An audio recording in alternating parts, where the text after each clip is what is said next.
기도원 김 목사의 동행입니다.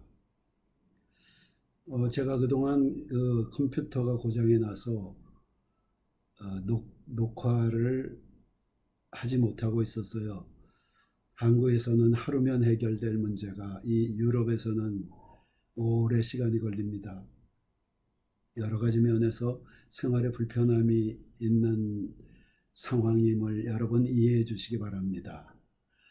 오늘 우리에게 주신 하나님의 말씀은 창세기 47장 7절로 10절입니다.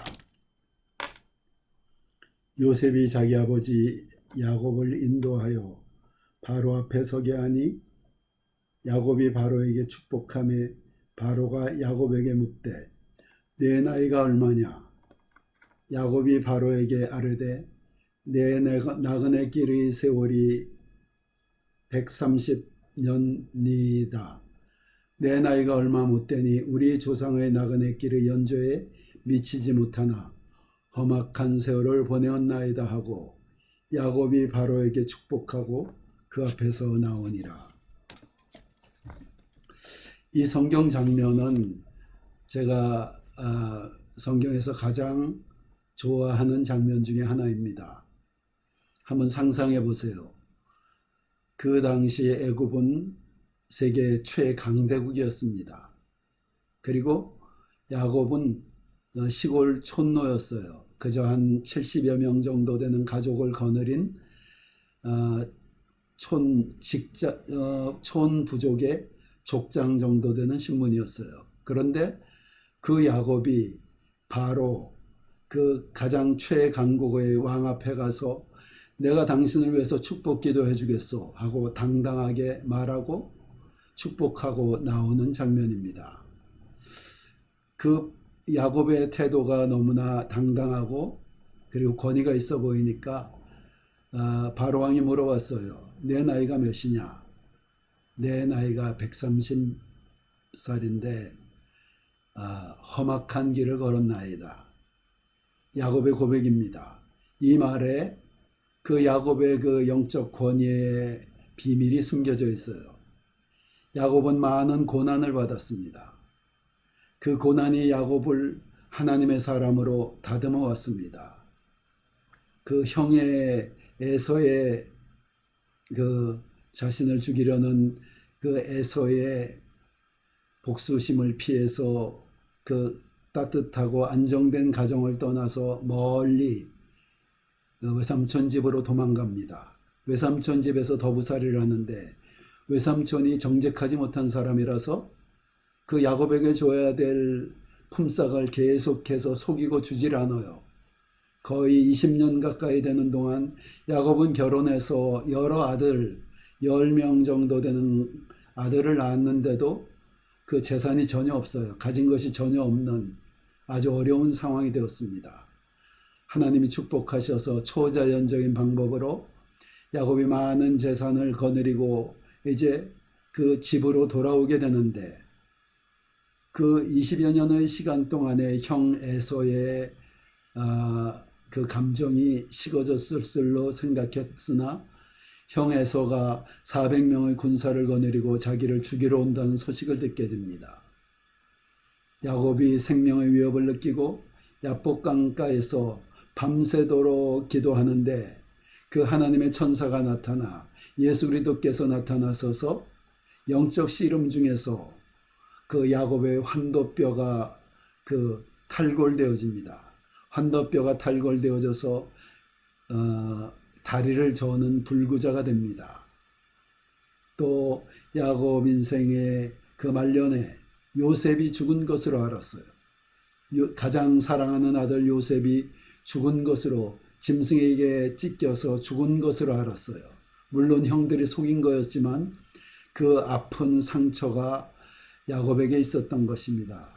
야곱의 삶을 살펴보면은 온갖 고난으로 점철되어 있는 것을 우리가 발견하게 됩니다. 그 고난 속에서 야곱이 깨어지고 그리하여 그 모든 인간적인 그 욕망들과 인간적인 그가 가진 여러 가지 결함들이 씻겨지고 처리되고 치료되어서 그와 같이 담대하게 영적 권위를 갖고 바로 왕에게 기도해주는 하나님의 사람이 된 것입니다. 고난이 우리를 변화시킵니다. 우리 삶 속에 고난을 피할 수가 없어요. 그 욥의 고백처럼 우리 인생은 고난을 위하여 난 것 같습니다. 인생의 사이클 중에서 그 좋은 것 같으면 좋은 것 같은데 시간이 흐르면 고난이 다가오고, 또 그 고난을 넘겨서 좀 평안한 것 같으면 또다시 고난이 다가오고, 이것이 인생의 사이클이에요. 우리가 삶 속에서 고난을 피할 수가 없는 것입니다. 그런데 그 고난이 우리를 연단합니다. 우리를 변화시킵니다. 우리 옛사람을 계속해서 처리해 나가게 되어지고, 우리가 새 사람을 입어 나가게 되어지고 주님을 닮은 사람들로 변화되게 되는 것입니다. 기도가 우리를 약간 변화시키는 도움이 됩니다. 하나님의 말씀도 우리를 약간 변화시키는 도움이 됩니다. 그러나 근본적으로 우리를 가장 변화시키는 것, 우리 삶에서 겪는 고난들입니다. 그 고난이 우리를 예수 그리스도 형상을 담고 하나님의 사람으로 변화시켜가는 것입니다.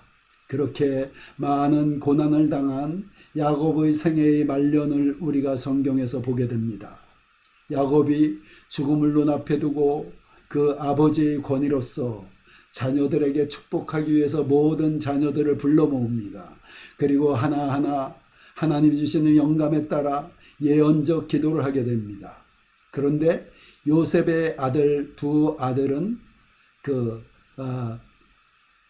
특별히 요셉의 두 아들을 축복하는 시간을 갖게 됩니다. 그런데 보통 이스라엘에서 그 장자들, 첫째 아들에게 오른손을 놓고 기도하고 둘째 아들에게 왼손을 얹고 기도하게 되어 있는데, 야곱이 둘째 아들의 머리에 오른손을 얹는 거예요. 그러니까 요셉이, 아버님, 이 아들은 둘째 아들입니다. 이 아들이 첫째 아들이니까 이 아들에게 오른손을 얹어주셔요. 이렇게 이야기합니다. 그때 야곱이 대답합니다. 아들아, 나도 안다. 그런데 둘째 아들이 더 큰 자가 될 것이니라. 그래서 내가 오른손으로 그 장자의 영적 축복이 둘째 아들에게 갈 것이므로 이렇게 기도하는 것이다. 자, 생각해 보세요. 요셉이 어떤 사람입니까? 하나님이 예수 그리스도의 모형이 되는 사람입니다. 하나님이 지극히 사랑했었던 하나님의 사람입니다. 그런데 그 요셉조차 보지 못하던 것을 야곱은 봅니다. 야곱이 그런 믿음의 사람이 되었어요. 그런 영적인 사람이 되었어요. 수많은 환난, 수많은 고난이 야곱을 그런 사람으로 변화시키셨어요. 여러분, 지금 여러분들 삶 속에 고난이 있습니까? 그리고 고난이 많은 사람들이 있습니까? 여러분, 그 고난이 여러분들을 야곱 같은 하나님의 사람으로 변화시킬 것입니다. 그 고난이 여러분들을 믿음의 사람이 되게 해서 어떤 사람 앞에서든 기가 죽지 않고 오히려 그들을 위해서 축복하여 기도할 수 있는 하나님의 사람들로 변화시킬 것입니다. 고난을 염려하지 마셔요. 고난에 대해서 슬퍼하지 마셔요.